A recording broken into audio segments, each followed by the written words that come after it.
우리가 잘 알고 있는 말씀입니다. 우리 요한복음 우리 읽은 2장 1절부터 11절까지 본문 말씀을 가지고 하나님의 영역, 사람의 영역이라는 제목으로 여러분과 함께 말씀을 나누겠습니다. 따라하시겠습니다. 하나님의 영역, 사람의 영역. 아까 기도한 것처럼 오늘 2025년 첫 주일입니다. 저는 오늘 우리 읽은 이 말씀 가지고 하나님의 영역, 사람의 영역이라는 제목으로 여러분과 함께 말씀을 나누기를 원하는데요. 어떤 청년이 목사님께 기도를 받았습니다.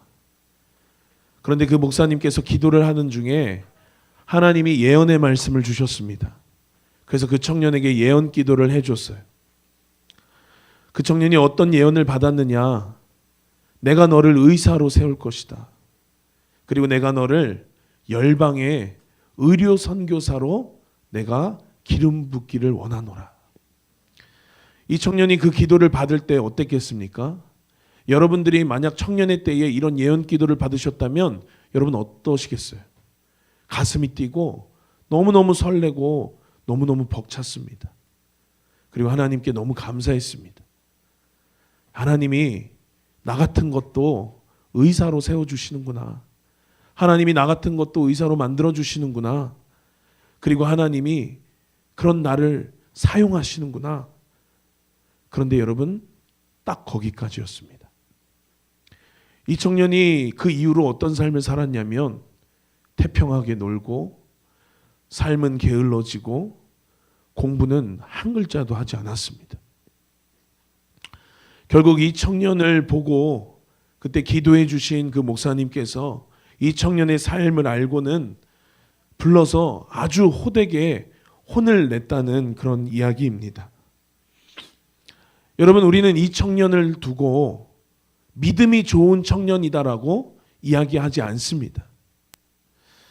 겉으로 볼 때는 하나님의 말씀을 믿고 그 예언 기도, 예언을 믿고 그렇게 될 줄 믿고 아무것도 하지 않는 그 청년이 그냥 단순하게 생각해 볼 때, 그냥 겉으로 보여질 때는 굉장히 믿음 있는 것 같아 보입니다. 그러나 우리가 기억해야 하는 것은 무엇이냐면 그것은 믿음이 아니라는 것입니다. 여러분, 성경에는 하나님께서 하신 무수히 많은 일들이, 놀라운 일들이 기록되어져 있습니다.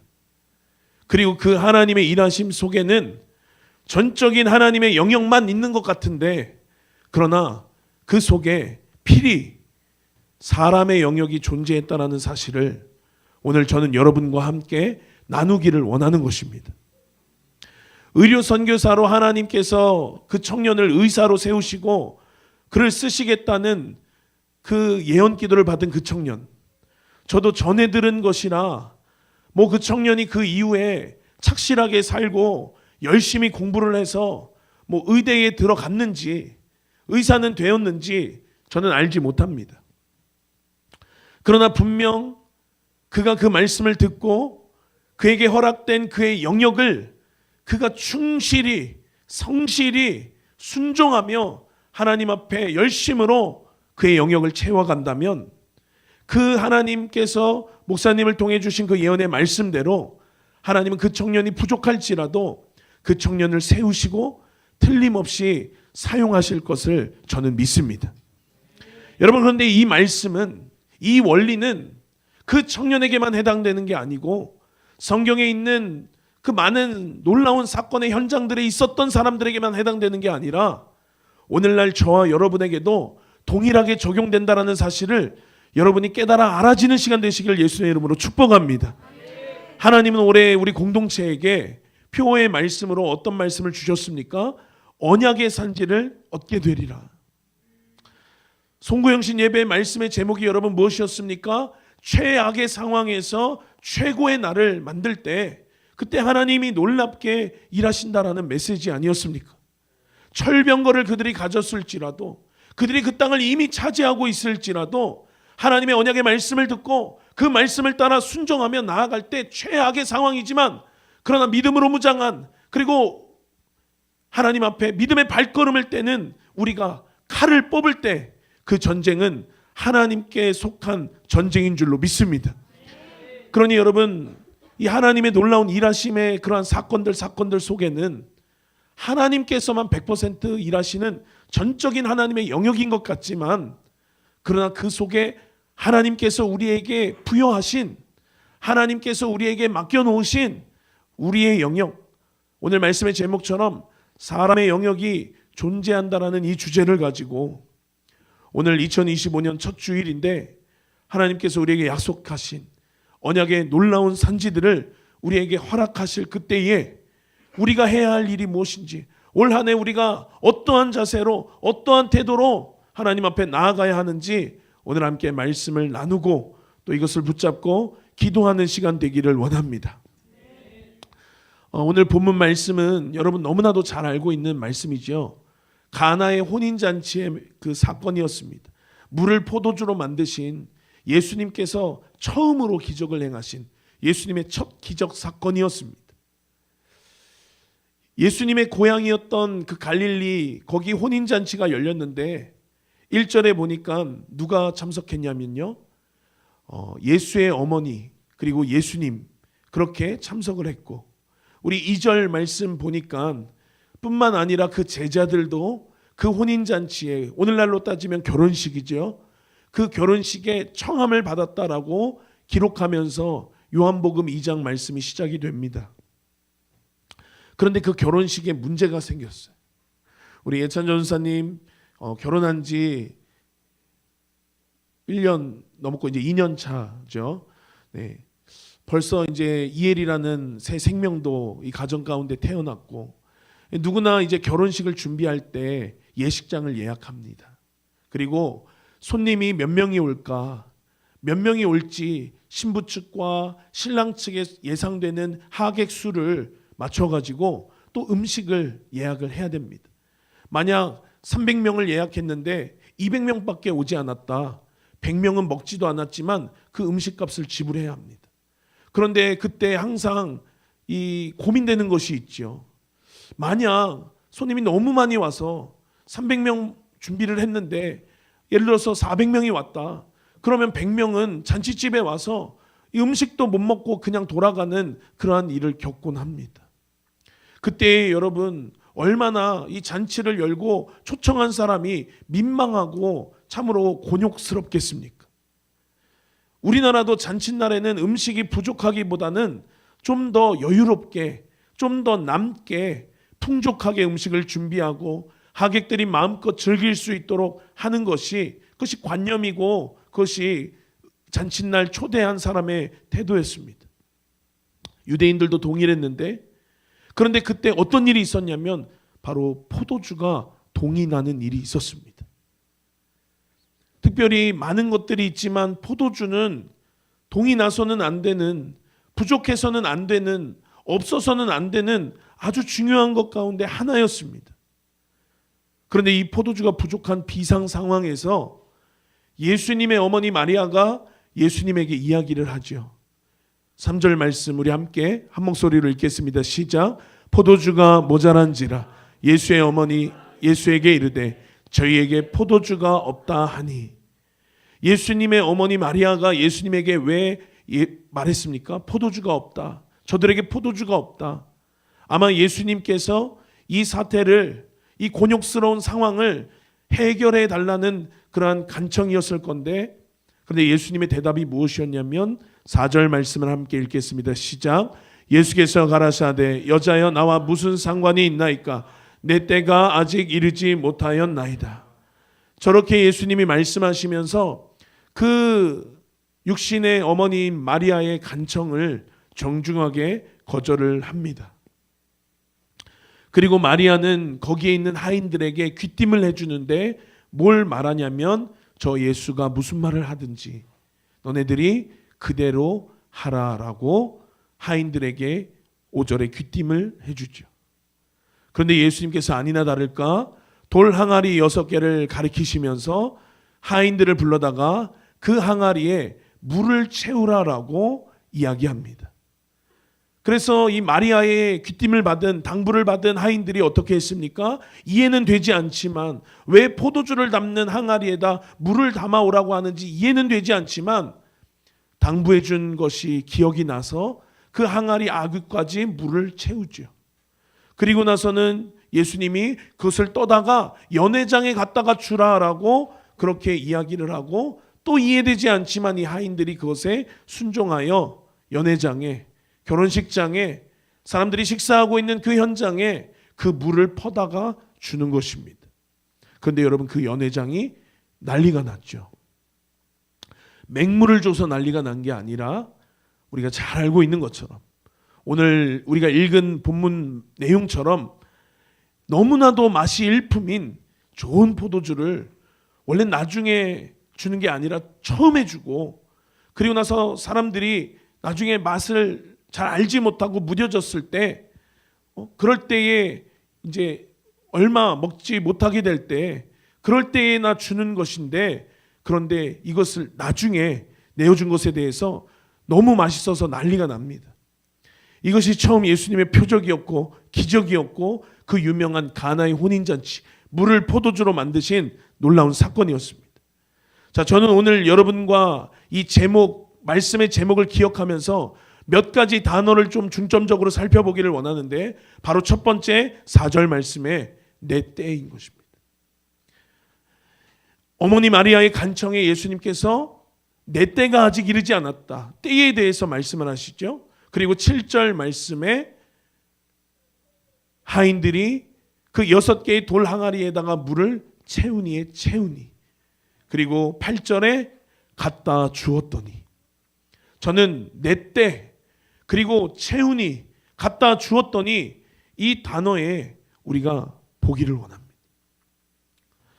여러분, 예수님은 모자라고 동이 나버린 그 6개의 비어있는 돌 항아리에 그냥 예수님께서 포도주야 채워져라 말씀하시면 그냥 그 비어있던 돌 항아리에 포도주가 짠하고 채울 수 있는 분이십니다. 예수님은 참 인간이셨지만 동시에 참 하나님이셨고, 하나님은 무에서 유를 창조할 수 있는, 아무것도 없는 것에서 있는 것을 만들 수 있는 그런 분이시죠. 굳이 물이라고 하는 재료가 없어도, 우리 마민이 이제 대학원 가는데 H2O, 물이 없어도 이것을 포도주로 만들 수 있는, 아무것도 없지만 포도주가 짠하고 만들어 나타낼 수 있는 분이 우리 하나님이십니다. 그런데 왜 그 돌 항아리에다 물을 채워라, 그리고 그 물을 연회장에다가 갖다 주어라, 왜 하나님은 그 놀라운 기적의 사건 가운데 하나님께서 그냥 만드셔서 포도주를 만들어내셨으면 됐지 굳이 사람에게 그 일을 맡기셨냐라고 하는 것이죠. 왜 굳이 하나님은 그렇게 물이 포도주로 변하는 그 놀라운, 꼭 재료인 물이 없어도 하나님 만들어낼 수 있는데 왜 굳이 하나님 그렇게 일하셨냐라고 하는 것입니다. 마리아의 간청에 예수님이 아까 아직 때가 아니라고 그랬어요. 이미 포도주가 부족해서 동이 나버린 때였고 하나님이 그때의 포도주를 나타내셔도 됐는데, 그런데 하나님께서 내 때가 아니라고 하신 그 말씀이 여러분 무슨 의미죠? 오늘 이 연회장에서 놀라운 기적을 행하신 분은 우리 예수님이십니다. 하나님께서 물을 포도주로 만드셨습니다. 그런데 이 놀라운 사건, 놀라운 기적 이면에 사람이 채워야 하는 영역이 있습니다. 그것이 무엇이냐면 바로 하인들이 순종해서 그 6개의 돌 항아리에다 물을 아구까지 채운 것입니다. 그리고 갖다 주어라라는 그 예수님의 말씀에 순종해서 그것을 갖다 준 사건이었습니다. 그때 하나님이 일하실 때였습니다. 사람의 영역이 채워질 때, 사람이 순종할 때, 그때에 하나님이 놀랍게 일하신 것이죠.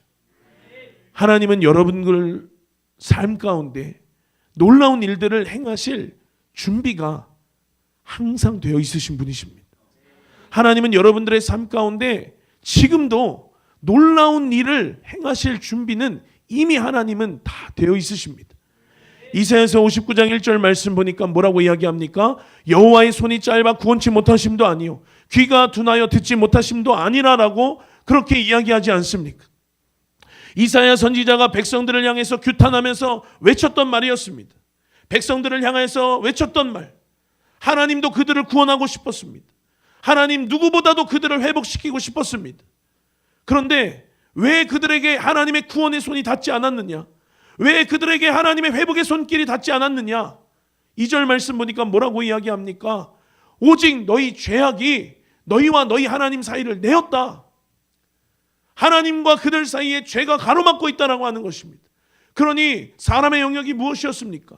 이 당시에 사람의 영역이 무엇이었습니까? 하나님 앞에 엎드리는 일이었습니다. 이 죄를 해결하는 일이었습니다. 하나님 앞에 회개하는 일이었습니다. 그래서 이 죄의 담을 무너뜨리는 일이 그들의 일이었습니다. 그들이 그들의 일을 할 때 9절부터 그들은 하나님 앞에 엎드리고 죄를 자백하고 회개하기를 시작합니다. 그럴 때 여러분 어떤 일이 일어납니까? 그 이후로 이사야서 59장, 60장, 61장 그때 넘어가서 하나님께서 뭐라고 이야기하시냐면 여러분 죄 대신 화관을 하나님의 구원이 그들 가운데 닿는 역사가 일어나기 시작하는 것입니다. 사람이 사람의 영역을 채울 때 하나님께서 능히 그때 일하실 수 있는 것입니다. 사람의 영역이 채워지니까 하나님이 일하시기 시작하는데 포로된 자에게 자유를, 마음이 상한 자 고치고 갇힌 자에게 노임을, 죄 대신 화관을, 근신 대신 찬송을, 무너진 곳을 다시 일으키심을 하나님이 회복하시고 구원하시는 그 하나님의 구원의 손길이, 그 하나님의 회복의 손길이 이제야 그들 가운데 닿기 시작하는 것입니다. 언제요? 하나님은 이미 구원하실 수 있고 하나님의 손이 짧아서 구원치 못함이 아닌데 하나님은 이미 그들을 구원할, 그들을 회복할 준비가 이미 다 되어 있으셨는데 사람의 영역이, 그들이 해야 할 그들의 영역이 채워지지 않으니까 하나님이 일을 못하시고 계시다가 그들이 그들의 영역을 채울 때, 하나님 앞에 자백할 때, 하나님 앞에 회개할 때 그제서 하나님은 놀라운 회복을, 놀라운 구원을 그들 가운데 행하신 것입니다. 여러분 이 놀라운 구원과 회복의 역사도 바로 사람의 영역이 채워졌을 때 하나님의 일하심이 풀어지고 폭포수와 같이 부어지는 줄로 믿습니다. 저는 오늘 이 가나의 혼인잔치 사건뿐만이 아니라 성경 속에서 몇 가지 일들을 좀 함께 보면서 하나님이 하시는 놀라운 일들 속에 감춰진 우리의 영역을 우리가 보기를 원합니다. 우리 요한복음 11장에 보니까 또 어떤 일이 일어나냐면 죽은 나사로를 살리는 사건이 등장을 합니다. 여러분 나사로가 죽은 지 이미 나흘이나 지났습니다. 우리가 사람이 죽으면 장례를 치르고 사흘째 우리가 발인을 하고 화장을 하거나 매장을 하면서 그 장례 일정을 사흘에 마치죠. 당시에 나사로는 나흘이라는 시간이 흘렀습니다. 또 그곳의 기온이 어땠냐면 굉장히 높기 때문에 시신이 더 잘 부패하는, 그래서 악취가 나는 이미 그런 상황이었습니다. 예수님이 오셔서 이 나사로의 장례식에 오셔서 많은 사람들이 문상하러 오셨나 보다 그런 줄 알았는데 거기서 뭐라고 예수님 말씀하시냐면 요한복음 11장 23절 말씀인데요. 함께 읽겠습니다. 시작. 내 오라비가 다시 살리라 라고 이야기하시죠. 그러면서 34절에 그를 어디 두었느냐 물어보시면서 돌 무덤 앞까지 이동을 하셨습니다. 그리고 나서 예수님이 뭐라고 말씀하시냐면 39절 말씀인데요. 예수께서 가라사대 돌을 옮겨 놓으라. 죽은 나사로를 살릴 때에도 하나님께서 그냥 부활하실 때처럼 돌 무덤이 그냥 스스로 옮겨서 그 무덤 문이 열리고 주님께서 다시 살아나셨던 그 부활절처럼도 하실 수 있으시지만, 그러나 사람에게 요구하신 것이 있는데 무엇이냐면 돌을 옮겨 놓으라는 것입니다. 그 무덤의 문을 열라라고 하는 것이었습니다. 그러자 뭐라고 이야기하냐면 이미 나흘이나 지났습니다. 이미 썩어서 시신이 부패해서 악취가 나고 있는 상황입니다 라고 그렇게 이야기를 하죠. 그런데 그때 우리 성전 앞에 있는 말씀이 등장을 하는 것입니다. 내 말이 네가 믿으면 하나님의 영광을 보리라.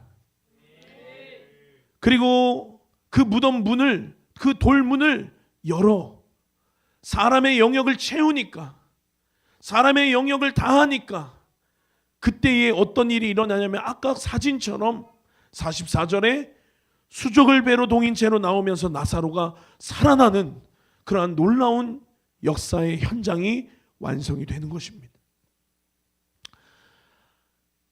돌문을 여는 것, 돌 항아리에 물 채우는 것, 그리고 연회장에 갖다 주는 것, 여러분 이것이 기적의 사건과 큰 상관이 그렇게 없어 보입니다. 굳이 이거 사람에게 맡기지 않으셨어도 하나님은 놀라운 기적을 행하실 수 있었습니다. 그런데 왜 하나님은 꼭 이렇게 사람의 영역을 남겨두셨을까? 여러분 혹시 생각해 보신 적 있으십니까? 하나님이 그냥 살려도 됐지 않습니까? 하나님이 그냥 포도주를 짠하고 채워도 됐지 않습니까? 하나님이 그냥 다 하셔도 되는데 왜 굳이 사람의 영역을 남겨두시고 하나님이 기다리시는지 여러분 생각해 보셨습니까?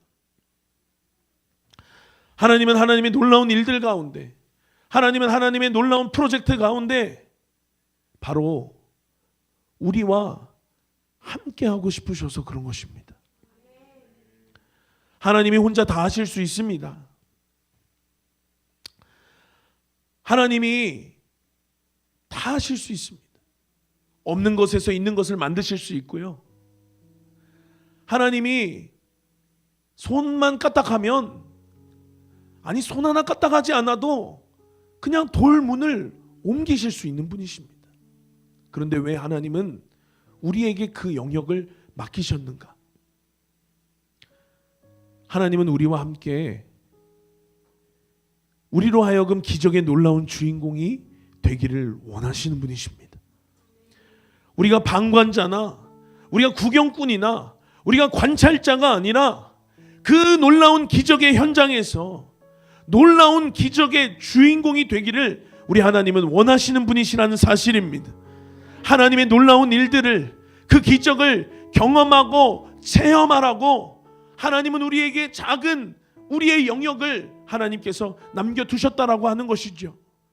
돌을 옮겨놓은 사실 그 자체는 기적과 큰 상관이 없었습니다. 물을 채운 사실, 그 물을 떠다 갖다 준 사실, 그것은 기적과 놀라운 어떤 상관관계가 없었습니다. 그런데 하나님은 우리에게 왜 이 영역을 남겨놓으셨느냐? 하나님 왜 하나님의 영역이 있는가 하면 내가 해야 할 사람의 영역을 하나님 우리에게 부여하셨느냐? 하나님의 놀라운 일들을 바로 우리와 함께 하고 싶으시기에 하나님 우리에게 그 영역을 허락하신 줄로 믿습니다. 일을 하시는 이 주체는 하나님이시지만 그러나 그분의 놀라운 일들 가운데 우리를 향한 하나님의 뜻은 무엇이냐면 바로 하나님의 놀라운 일을 함께할 동역자가 되는 것입니다. 그것이 우리를 향하여서 하나님이 원하시는 바로 사람의 영역, 우리의 영역인 줄로 믿습니다. 여러분 로이로아가 뭔가를 할 때, 로이로아와 함께 우리가 뭔가를 할 때 로이로아에게 어려운 것을 맡기지 않아요. 우리가 함께 저녁 준비를 한다. 로아에게 칼로 채 썰기를 맡기겠습니까? 기름때가 아주 진하게 진 그런 설거지들을 맡기겠습니까? 아니요. 로아에게 시키는 것들은 로이야 이것 좀 재활용해 버려줘. 이거 밑에 떨어진 것 좀 주워줘. 숟가락 좀 놔줘. 물티슈 한 장만 꺼내줘. 할 수 있는 작은 것을 요구하는 것입니다. 그러나 그렇게 엄마 아빠와 함께 저녁을 준비한 로아는 뿌듯해합니다. 자기가 한 것이라고는 떨어진 물건을 줍는 것, 숟가락을 놓는 것, 물티슈 한 장을 뽑은 것, 그 일밖에는 없지만 그러나 이 아이들은 엄마 아빠와 함께 저녁을 준비했다라는 마음에 마치 대단한 요리로 저녁을 준비한 것처럼 뿌듯해하고 얼마나 기뻐하든지 재활용을 하러 갈 때에도 음식물 쓰레기를 버리러 갈 때에도 같이 가면 작은 박스, 작은 택배 박스 아니면 작은 비닐봉지, 스티로폼, 가벼운 것들, 이 아이들이 능히 들 수 있는 것들을 맡기지 무겁고 어렵고 더럽고 힘든 것을 맡기지 않는다라는 것이죠. 아무것도 들지 않아도 그냥 엘리베이터 문만 잡고 있어도 줘도, 또 자동문을 먼저 가서 열어줘도, 여러분 이 아이들이 느끼는 것은 무엇이냐면 이 일들 가운데 동참했다라고 하는 사실인 것입니다. 내가 재활용을 마치 다 버리고 집안일을 내가 다 굉장한 일을 한 것처럼 이 아이들이 기뻐하고 뿌듯해하면서 그렇게 성장하고, 그렇게 이 아이들이 그 경험들이 쌓이고 쌓여 자라난다라는 것이죠. 하나님은 우리에게 우리가 할 수 없는 걸 요구하지 않으십니다. 하나님 우리에게 기대하시는 것이 무엇이냐, 하나님 우리에게 바라는 우리의 영역이 무엇이냐, 어려운 게 아니라는 것입니다. 그러나 그 우리의 영역을 알고 그 우리의 영역을 깨달아 우리의 영역을 우리가 채워갈 때 하나님은 놀랍게 역사하시는 줄로 믿습니다. 이러한 경험들을 통해서 우리는 영적으로 자라게 되어 있는 것입니다. 우리는 성장하게 되어 있는 것입니다.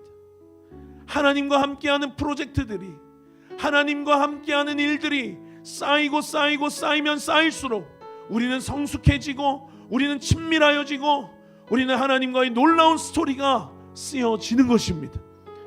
하나님은 성경의 수많은 역사, 하나님은 역사 속에서 수많은 하나님의 일들을 이렇게 일하셨습니다. 홍해를 가를 때 여러분 출애굽기 말씀 잘 아시죠? 14장 16절에 보니까 뭐라고 이야기하냐면 지팡이를 들고 손을 바다 위로 내밀어 그것을 갈라지게 하라라고 그랬습니다. 하나님께서 그냥 그들이 자동문처럼 홍해바다 앞까지 그들이 발이 닿으면 홍해바다를 자동으로 갈라지시게 하실 수 있는 분이셨지만, 그러나 여러분 저 만화 영상처럼 모세에게 뭐라고 요구하셨냐면 지팡이를 들어라, 그리고 그것을 내밀어서 바다 위로 내밀어서 그것으로 하여금 갈라지게 하라라고 하셨습니다. 분명 저 때에도 하나님이 하셨지만, 그러나 그 하나님의 하신 일들 이면에 사람의 영역을 남겨두셨습니다. 홍해를 가르시는 분 하나님이시지만, 그러나 모세가 지팡이를 들고 손을 바다 위로 내미는 것까지는 모세의 영역이었다라고 하는 것입니다. 지팡이를 들어서 바다 위로 뻗는 거, 지팡이로 바다를 한번 찍는 거, 여러분 이것이 바다가 갈라지는 것과 무슨 상관이 있습니까? 아무 상관없습니다. 그러나 하나님은 우리에게 그 믿음의 행위를, 하나님은 우리에게 그 믿음의 한 걸음을 딛기를 원하시는 것입니다. 이스라엘 백성들이 요단 건널 때에도 여호수아서 3장 13절 보니까 그들이 요단 강을 건널 때 궤를 맨 제사장들이 발바닥에 요단 물을 밟고 그들이 멈추면 물이 멈추고 그들이 마른 땅을 그들이 건넜다라고 기록합니다. 여리고성도 여러분 마찬가지죠. 성을 매일 한 바퀴씩 돌았습니다. 일곱째 날에 언약궤를 앞세우고 양각 나팔을 앞세워서 7번 돌았습니다. 그리고 그들이 나팔을 불었습니다. 그들이 함성을 외쳤습니다. 하나님께서 그들에게 맡겨놓으신 그들의 영역을 그들이 채웠습니다. 그러자 하나님이 일하시기 시작했습니다. 철옹성 같았던 폭이 거의 6m, 7m 어마어마하게 두꺼운 벽이죠. 어마어마하게 두꺼운 성읍이었습니다. 그 철옹성 같았던 여리고성이 그들의 나팔 소리에, 그들의 함성 소리에 무너진 것입니다. 하나님이 일하신 것입니다. 여러분 성경의 역사는 다 이런 식이었습니다. 성경의 놀라운 일들은 다 이런 식이었습니다. 하나님의 영역, 그리고 나의 영역. 사사기의 기드온도 마찬가지입니다. 기드온이 한 것이 여러분 무엇입니까? 처음 모였던 군사 32,000명, 그들 가운데 하나님께서 추리라고 하셔서 한 번 추렸고 또 2번 추렸습니다. 2번의 선발 과정을 통해서 몇 명의 군사들이 남았냐면 300명의 군사들만 남았습니다. 그런데 여러분 적들의 숫자는 13만 5천 명이었습니다. 3만 2천 명이 다 덤벼도 어려운 싸움이었는데 하나님께서는 하나님의 말씀에 순종해서 그 기드온이 그 군사들을 추려서 2번의 선발 과정을 통해서 최종 선발한 그 300명의 용사를 추리기를 원하셨습니다. 그들이 그렇게 300명이 남아 한 손에 어마어마한 무기를 들었느냐? 아니요, 한 손에 나팔을 들었습니다. 그리고 또 남은 한 손으로는 횃불을 들었습니다. 그리고 빈 항아리를 그 횃불에 쌓아서 나아가다가 하나님께서 말씀하시는 그때에 그 항아리를 깼습니다. 그리고 횃불을 높이 들었습니다. 그리고 나머지 한 팔에 있던 나팔을 그들이 불었습니다. 여기까지 그들의 영역이었습니다.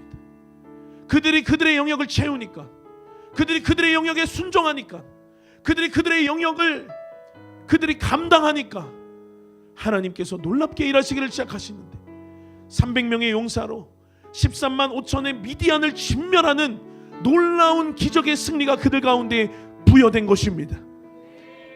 그들의 순종이, 그들의 결단이, 그들의 헌신이, 그들의 섬김이 그들의 영역을 채웠습니다. 그리고 우리의 영역이 채워질 때 하나님이 일하시기를 시작했습니다.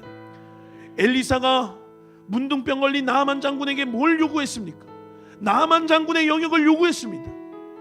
너 요단강에 가서 7번 몸을 씻어라.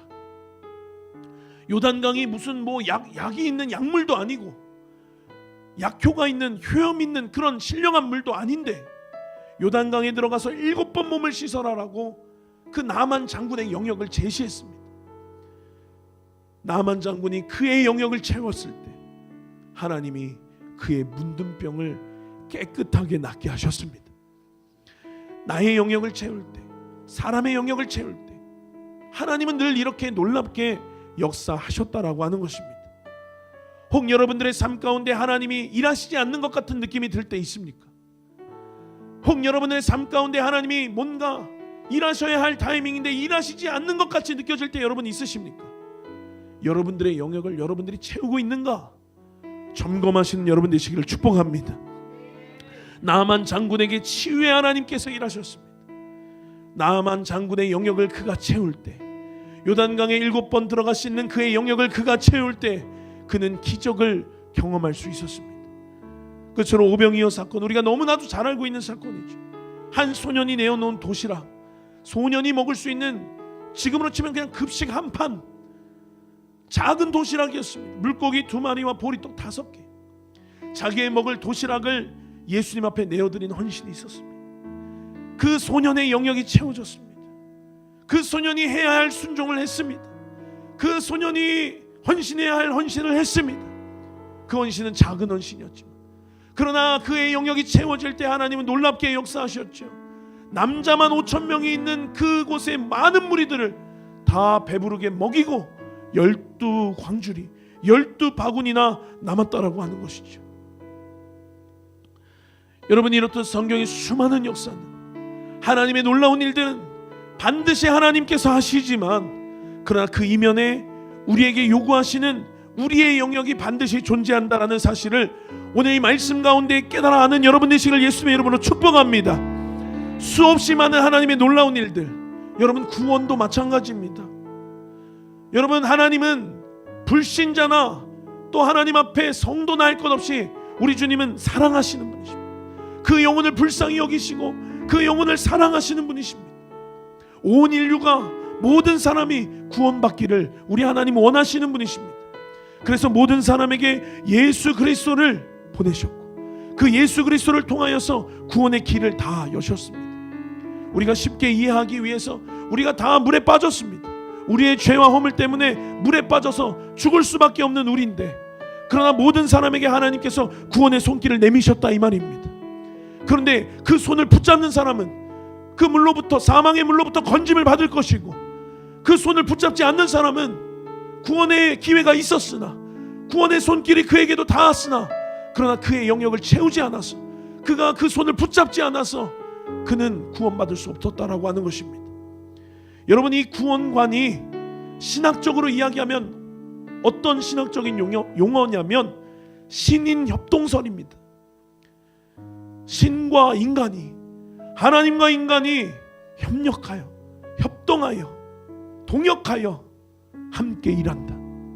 이것이 여러분 알미니안이나 존 웨슬리 같은 복음주의 진영의 이야기입니다. 여러분, 말씀을 마무리하면서요, 우리가 주의해야 할 것이 무엇이냐면 우리의 영역 가운데에 충성하고, 우리의 영역 가운데 섬기고, 우리의 영역 가운데 헌신하고, 우리의 영역 가운데 순종하고, 우리의 영역 가운데 자리를 지켜야 한다라고 하는 것입니다. 우리가 감히 하나님의 영역으로 가면 안 돼요. 하나님은 하나님께서 일하실 하나님의 영역이 있습니다. 그리고 우리는 우리의 영역을 채워야 하는 것입니다. 우리의 영역을 하나님 앞에 채워내어 드려야 하는 것입니다. 그때에 하나님께서 일하시는 것입니다. 우리는 우리를 향하신 그 하나님의 뜻 가운데 우리의 역할을, 우리의 소임을, 하나님께서 우리에게 기대하시는 그 기대를 우리는 마땅히 다해야 한다라고 하는 것입니다. 하나님은 늘 성경에서 수많은 역사들을 그렇게 일하셨고, 하나님의 역사 가운데서 하나님의 사람들을 통하여서 늘 그렇게 하나님의 일들을 행하셨습니다. 하나님의 역사는, 여러분, 하나님의 일들은 그렇게 일하셨다는 것을 여러분 기억하시는 이 시간 되시길 예수님의 이름으로 축복합니다. 우리 2025년 하나님은 우리에게 약속을 성취하시고 언약을 이루시는 그 놀라운 한 해로 우리 가운데에 기다리고 계십니다. 그때에 우리가 우리의 영역을 채울 때 여러분, 하나님은 놀랍게 일하실 줄로 믿습니다. 우리가 우리의 일을 다하게 하여 주옵소서. 우리의 영역을 채우게 하여 주옵소서. 그리하여 2025년 한 해 하나님께서 제한 없이 일하시는 놀라운 한 해가 되게 하여 주옵소서. 우리 이 시간 말씀을 기억하며 함께 찬양하고 기도하겠습니다. 나 이곳에